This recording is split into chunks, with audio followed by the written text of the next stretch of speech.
Is Hong Kong, as we've known it, gone forever? In 1997, the United Kingdom transferred sovereignty over Hong Kong to the People's Republic of China after a 99-year lease on the colony expired. 13 years earlier, China had agreed to a series of principles that were supposed to regulate how the country would govern the former British colony. In short, outside of foreign affairs and defense, it wouldn't govern it at all. Instead, a special administrative region was established for Hong Kong, granting the territory a high degree of autonomy. As a result, Hong Kong was supposed to maintain a political and economic system separate from the rest of communist China under the principle of one country, two systems.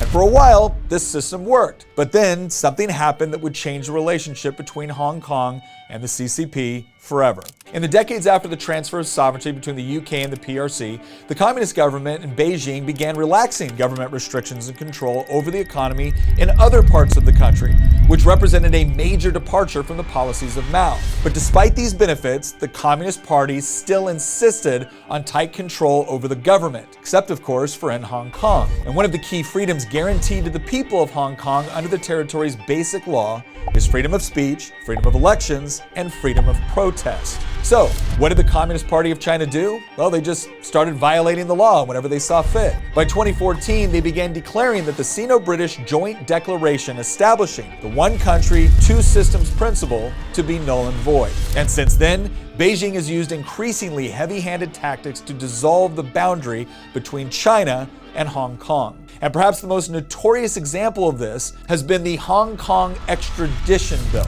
which would have allowed for the extradition of accused criminals from Hong Kong to mainland China for the first time ever. And seeing as Chinese courts have a 99% conviction rate, this bill kicked off one of the largest series of protests the territory has ever witnessed. And at the time, the Chinese backed off. But then the pandemic hit.